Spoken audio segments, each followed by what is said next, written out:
Troisième et dernière partie de Club Estac. Maxime Collin, le défenseur troyen, est toujours sur notre plateau, tout comme Seb et Carlos. Avant d'évoquer la prochaine rencontre des Troyens du côté du Parc des Princes, on va permettre à nos téléspectateurs de jouer pour gagner des places pour la prochaine rencontre au Stade de l'Aube.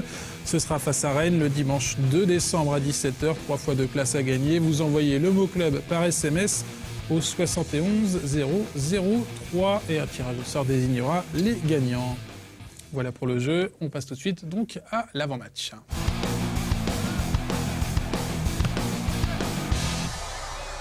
L'Estac est à Paris samedi à 17h. Le coup d'envoi. Vous avez déjà joué au Parc des Princes, Maxime ? Non.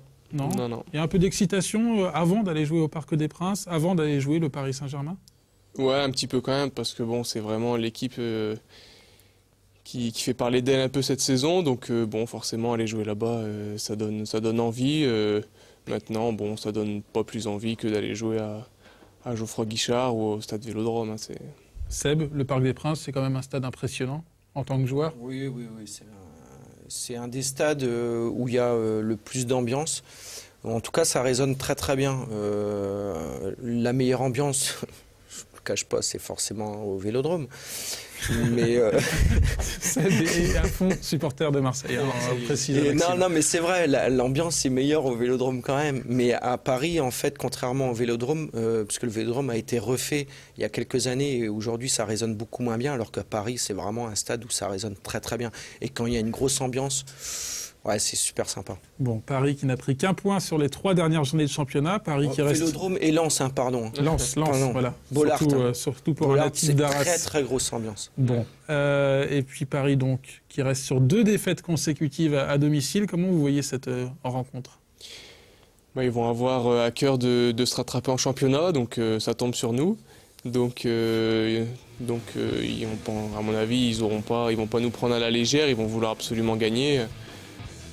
Maintenant, quand on voit l'équipe sur le papier, là, chaque Alors ça, c'est l'équipe qui a démarré contre Rennes, évidemment. Parce qu'il y a le fameux retour du terrariophile. Terrariophile, voilà. Terrariophile, voilà. Zlatan Ibrahimovic qui reviendra de suspension, mais c'est quand même une équipe qui a fière allure. Ouais, bah oui, c'est une sacrée équipe. Bon... Tout le monde en parle assez pour savoir que c'est des sacrés joueurs. Bon, maintenant, c'est un match à jouer comme un autre. Ils ont 2 jambes comme nous. Il faudra relever le défi. Comment tu prépares tes matchs ? Est-ce que tu fais attention à l'adversaire que tu vas avoir en face de toi, c'est-à-dire précisément le joueur que tu auras dans ta zone ? J'aime bien voir le joueur contre qui je vais affronter en direct, quoi. Donc savoir Et là normalement c'est qui ? Donc là Néné normalement. Néné, oui. C'est pas mal Néné. Néné. Alors il porte peut-être encore son masque. Hein. Ouais, voilà. Il dézone beaucoup quand même. Il dézone. Spécifié pour les non-initiés. C'est-à-dire que là on voit quand on laisse une équipe fixe comme ça sur un papier, Néné est à gauche. Mais dézoner, ça veut dire qu'il va pas obligatoirement rester à gauche. Il peut aller dans l'axe, il peut aller à droite, parce qu'il tire les corners aussi, donc il peut se retrouver dans des zones différentes. Ouais. Et il y a des joueurs comme ça qui aiment dézoner volontairement pour, entre guillemets, rendre la tâche plus difficile aux adversaires. Voilà. C'est pas le bon moment pour les prendre, là, le fait qu'ils soient dans cette crise de novembre, ou justement le fait qu'ils aient perdu contre Rennes, ils n'ont plus trop le choix et il faut qu'ils regagnent. Bon, je sais pas s'il y a de bons moments pour les jouer. Hein. C'est une sacrée équipe. Maintenant, moi comme je dis, là ils ont perdu les 2 derniers matchs, ils vont en plus chez eux, pour eux c'est obligatoire de gagner, donc. Entre vouloir et pouvoir. Hein. Ouais, c'est sûr. C'est sûr. Maintenant, je pense pas qu'ils vont nous prendre, qu'ils vont nous prendre à la légère, qu'ils vont pas nous prendre à la légère. Et le retour de Zlatan Ibrahimovic, le retour de suspension après 2 matchs, donc après un carton rouge contre Saint-Etienne. Comment on se sent quand on démarre en Ligue 1 comme vous et puis qu'on va affronter des joueurs comme ça, des vedettes du ballon? Ça fait envie de pouvoir se frotter aux meilleurs joueurs, de voir comment ça se passe. Donc il y a de l'envie, pas plus de peur que ça, parce que juste pressé de voir comment ça va se dérouler. On va peut-être garder le casque. Tu mets une petite cartouche d'entrée, début de match sur la cheville. Et puis ils n'ont jamais joué. Après, il peut donner des coups de kung fu. Il faut mettre une bonne qui puisse éventuellement sortir. Ils n'ont jamais gagné sans lui. Hein. Donc là, le fait qu'il rentre, c'est sûr que bon, c'est tellement un joueur exceptionnel, quoi. Sinon, le Paris Saint-Germain, c'est pas une équipe qui produit un jeu extraordinaire. Contrairement à ce que tout le monde laissait entendre, qu'ils allaient écraser le championnat. Il y a des bons joueurs, mais c'est vrai qu'aujourd'hui, ils ont du mal effectivement à avoir un collectif. Ça s'est fait sur certaines périodes de match. Et puis, c'est un des points forts aussi, il faut bien le dire, du PSG, Blaise Matuidi, qui fait le ménage au milieu de terrain et qui ratisse. On verra peut-être donc Blaise Matuidi contre l'Estac samedi, même si le coach Ancelotti a promis pas mal de changements. Paris qui joue en Ligue des Champions ce soir. On va jeter un œil maintenant sur le calendrier de cette 14e journée de Ligue 1. Ça commencera par un beau Saint-Étienne-Valenciennes vendredi. À suivre aussi Montpellier-Bordeaux, Toulouse-Lyon, Marseille qui reçoit Nice. En bas de tableau, il y aura un intéressant Nancy-Sochaux-Nice. Oui, voilà. Marseille-Lille. Marseille-Lille, pardon. Et Nancy-Ajaccio également. Voilà. Carlos, le dernier match au Parc des Princes de l'Estac, c'était quand? Le dernier match au Parc des Princes, c'était en 2007. C'était l'année de la descente. C'était la 37e journée, c'était en toute fin de saison, saison 2006-2007, la dernière de Seb Dallet. Seb qui n'était pas sur le terrain pour le match que va nous raconter on a les images, là David Mutel au Parc des Princes. Regardez.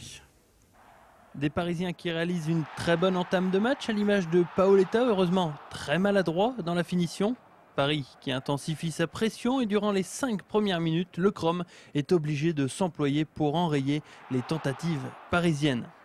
L'Estac sort heureusement la tête de l'eau avec cette double occasion. Barbosa-Dani qui inquiète Mickaël Landreau. L'Estac poursuit sur sa lancée et va être récompensé avec cette action de classe de Benjamin Nivet à la 23e minute de jeu. Le capitaine troyen élimine 2 adversaires avant de frapper et de tromper Landreau. 1-0 pour l'Estac sans qu'il y ait à crier au scandale. Surtout que les Troyens auraient très bien pu alourdir la marque quelques minutes plus tard par Bangoura ou Enza Yamissi. 3 très bien dans le match et Paris n'a que des miettes, mais c'est suffisant pour Paoletta qui trouve la barre juste avant la mi-temps. La rencontre basculera en seconde période, mais seulement à la 70e minute à la faveur d'un pénalty sifflé en faveur du PSG suite à une faute de Faye sur Diané. Paoletta ne manque pas l'occasion et transforme la sentence. Un partout entre les deux équipes et bientôt 2-1 grâce à encore une fois Diané qui réussit à servir Paoletta dans l'espace et second but de la soirée pour le Parisien qui condamne du même coup l'Estac. À l'issue de la rencontre, 3 est officiellement en Ligue 2. Bien sûr, on est tous déçus. On n'attendait pas ça. On attendait faire un bon résultat ici à Paris et que Nice perd, mais bon. Même si on avait gagné, Nice, ils ont fait match nul, donc ça serait mort aussi. Donc c'est vrai qu'on aurait pu faire de bonnes choses avant, mais c'est trop tard maintenant. Je pense que c'est pas sur ce match-là qu'on descend, mais bien avant. Je pense qu'à certains moments, on aurait pu faire mieux. On n'a pas eu beaucoup de chance. Le match de samedi soir résume à lui seul la saison de l'Estac, séduisante, mais à la fin, ce sont les autres qui gagnent. Malgré ce but donc de Benjamin Nivet, quelques réactions de supporters avant ce déplacement du côté du Parc des Princes. On va voir ça en images avec Maxime qui attend un gros match face aux vedettes du PSG. Un nul serait déjà pas mal, un nul serait parfait même. Et pourquoi ne pas créer l'exploit comme face à Marseille? Les joueurs savent ce qu'ils doivent faire. Il a raison Tanguy. Marseille, Paris et après Lyon, c'est ça? C'est ça. Bon, tout simplement. Lyon, ça a été fait, ça s'est mal passé. Avec une défaite 4-1. On va finir par un petit pronostic, évidemment, cette partie, avant de s'attaquer au défi de Maxime Collin. Seb, le pronostic du côté du Parc des Princes. 0-1. 0-1, c'est noté. Donc, allez, Maxime, ça me va bien. Ça ta tête comme ça, là. Avec le premier but en professionnel de Maxime Collin. Généralement, il marque ceux qui passent ici après. Ouais, ça arrivait une fois en 2 ans. Non, ça arrive moins, mais... Cette année, oui, c'est pas beaucoup arrivé. Benjamin Nivet réussit bien au Parc des Princes. Il a déjà marqué 3 fois sous le maillot troyen. Avec en Coupe de France, notamment. Coupe de France, Coupe de la Ligue, et puis le but qu'on a vu, là. Et ça nous dit pas le pronostic? Le pronostic, non, moi j'y crois pas du tout. Avec la rentrée de Zlatan, je pense que... Mais change, tu dis ça tous les week-ends et ça marche pas. On a gagné un match. Donc à la limite, dis ce que tu penses. Non, mais c'est dans le tableau. En fait, c'est ça, tu penses vraiment ça. Oui. On va se prendre une tôle. Oui, moi Ça, je préfère tu- qu'on gagne voilà, mais contre Rennes. dis-le. Qu'on Voilà. gagne contre Dis-le, Rennes. les gens te regardent. Nice et Ajaccio, voilà, 9 points. Il peut tout Voilà. arriver, moi je dis, dans ce match. Et Mais Maxime, le petit pronostic? À 0, le 0-1 plutôt. allez, le 0-1. Le pronostic de Seb est pas mal. Un petit scénario comme Marseille, ça m'irait bien. Avec un but, pourquoi pas, de Maxime Collin sans son casque, devant Zlatan Ibrahimovic. Ça serait pas mal. On verra ça. Donc, avec les meilleurs moments, notamment dans... Un vrai film, quoi. Voilà, mais ça marche de temps en temps, Marseille. Voilà. Rappelez-vous, les meilleurs moments, évidemment, à suivre dans Jour de match avec David Mutel et Sébastien Dallet. Première diffusion dimanche à minuit, après les échos, après l'actu, après l'avant-match. On passe à la dernière séquence de l'émission. Il s'agit du jeu.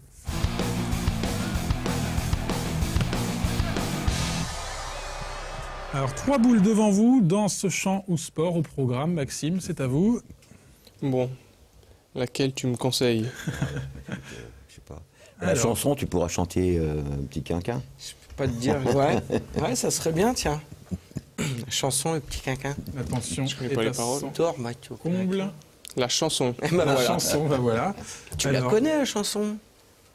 Dors, Mathieu Quinquin. Non, bah, vous avez le choix, vous pouvez chanter ce que vous voulez. Ouais, Vous je avez, chante ce que tu sens. 1 minute d'antenne sur Canal 32, c'est Ouais, énorme. peut-être pas tous les bouts. Je vais chanter la chanson que j'ai chantée pour mon arrivée à Troyes. On doit toujours chanter une petite chanson dans le vestiaire. L'aventurier de Indochine. Ah, c'est pas évident, mais c'est parti. Donc, Maxime Collin en live. Indochine, En live. Indo live. Bon, je vais commencer Ils par une mettent le petite. son, c'est bon là? Tu sais, la voix, là, je pense qu'en régie, parce Ouais, que tu vas ouais, voir. ouais. t'as- Allez, c'est parti. Allez. On vous écoute. Na na na na na na na na na na na na na na na na. Égaré dans la vallée infernale, le héros s'appelle Bob Moran. À la recherche de l'ombre jaune, le bandit s'appelle Mr. Cali Jones. Avec l'ami Bill Ballantine, sauvé de justesse des crocodiles. Stop au trafic des Caraïbes, escale dans l'opération Nadawin. Ah, ouais, très bien, très bien. Hein. En plus, ça rappelle la jeunesse de Seb Dallaire. Grosse époque. Il allait au Macumba en Avec 85. ma mèche. Bon, très très bien. On vous verra peut-être danser la prochaine fois. Pourquoi pas. Ah, à l'aise la Voilà. chanson. Et la semaine prochaine, donc le centre de formation dans le club Estac, puisque les joueurs seront notamment du côté de Rennes pour un quart de finale de Coupe de la Ligue. Avec Claude Robin qui est actuellement avec une délégation d'éducateurs français en stage aux Pays-Bas. Il doit être à l'heure qu'il est, il doit être train de à manger. l'Arena, à l'Amsterdam Arena. Il va assister au match De Ligue des Champions. Ajax Amsterdam Dortmund. Merci, bon match donc à Claude Robin, merci Maxime, merci Seb et Carlos. À la semaine prochaine pour un nouveau numéro de Club Estac. Tchuss. Bon, je vous ai eu.